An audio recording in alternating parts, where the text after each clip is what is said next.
প্রতিনিধিত্বকারী নেতা আমি। আমি সারা দুনিয়ার সকল মানুষকে মানবিক মর্যাদা দিয়ে সকলকে সাথে নিয়ে কল্যাণকর সমাজ রাষ্ট্র গঠন করতে চাই। তবে আঘাতের বিষয় এটা তো সকলে নিবে না, যারা নেওয়ার নিবে অল্প সংখ্যকই নিবে, আর যারা নিবে তারাই অন্য সকল মানুষের অন্য অবশ্য বাসস্থান, শিক্ষা, চিকিৎসা সহ জানের নিরাপত্তা, মালের নিরাপত্তা, ইজ্জতের নিরাপত্তা, সকল মানুষের সকল ন্যায্য অধিকার আদায় এবং সংরক্ষণ করে দুর্নীতিমুক্ত, বৈষম্যমুক্ত, ইনসাফ ভিত্তিক কল্যাণকর সমাজ রাষ্ট্র গঠনের নেতৃত্ব দিবেন এরকম নেতা অবশ্যই প্রয়োজন হবে। আমার যদি আরো ভালো মানের কোন নেতা থাকে আমি তাকে মেনে নিব, এই মানসিকতা, এই চিন্তা চেতনা আমার মধ্যে আছে। কিন্তু এখন পর্যন্ত এরকম কোন নেতা পৃথিবীর কোথাও দৃষ্টিগোচর হচ্ছে না, বরং যারা তাদের চরিত্র হলো সন্ত্রাসী চরিত্র, এরা উগ্রবাদী, জঙ্গিবাদী। খালি ইসলাম প্রতিষ্ঠান নামে বোমা বানালে তারাই উগ্রবাদী, জঙ্গিবাদী না। যারা মানুষের মানবিক মর্যাদা দিচ্ছে জানে না, রাজ্য ক্ষমতায় পয়সা পয়সা লুটপাট করে খায়, এরাই তো জঙ্গিবাদী। তাহলে জঙ্গিবাদী যিনি বলেন, উগ্রবাদী যিনি বলেন, বর্তমানে ডোনাল্ড ট্রাম্প হচ্ছে পৃথিবীর মধ্যে সবচেয়ে জঙ্গিবাদী, উগ্রবাদী নেতা।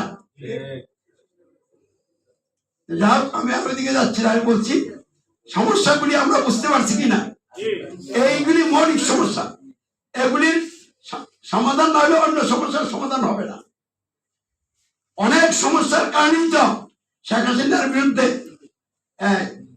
যে বরিষ্ঠ শাসক এবং একনায়ক হয়ে গেছিল, ফেসিবাদী তরিকায় দেশ চালাইতেছিল, তার বিরুদ্ধে আন্দোলন করে তাকে ক্ষমতাচ্যুত করে এখন যারা ক্ষমতা আসলো তারা কি মৌলিক সমস্যা থেকে বের হয়েছে? ডক্টর ইউনূস সাহেব কি গণতন্ত্র ত্যাগ করছে? তিনি কি আল কোরআনকে সংবিধান হিসেবে গ্রহণ করেছেন? করেন নাই। তাহলে মৌলিক সমস্যা তো রয়ে গেছে। খেয়াল করেছেন কোরআন বিরোধী সংবিধান প্রতিষ্ঠিত আছে কিনা? কোরআন বিরোধী সংবিধান আনুগত্য স্বীকার করে লোকেরা চলছে কিনা? কোরআন বিরোধী সংবিধান যে যারা নেতা তাদের আনুগত্যের অধীনে মানুষ আছে কিনা? তাহলে মৌলিক সমস্যা আছে। এখন ত্রয়োদশ জাতীয় সংসদ নির্বাচন, দুইটা জোট প্রতিযোগিতায় নেমেছে ক্ষমতা যাওয়ার জন্য। যেই জোটে ক্ষমতা আসুক সরকার পরিবর্তন হবে, কিন্তু এই মৌলিক সমস্যাগুলি যাবে কিনা?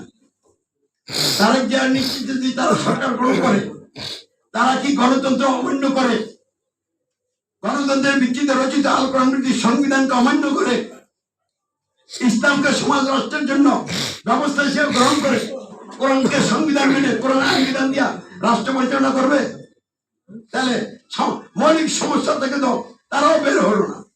এরপর বাংলাদেশ জামাত ইসলামীর নেতৃত্বে যদি সরকার গঠন হয়, ক্ষমতা আসতে পারে, তারা কি আইসা গণতন্ত্রকে অমান্য করবে, গণতন্ত্রের ভিত্তিতে রচিত আল কোরআন বিরোধী সংবিধানকে অমান্য করবে? করবে না। তারা আল কোরআনকে সংবিধান মেনে নিবে না।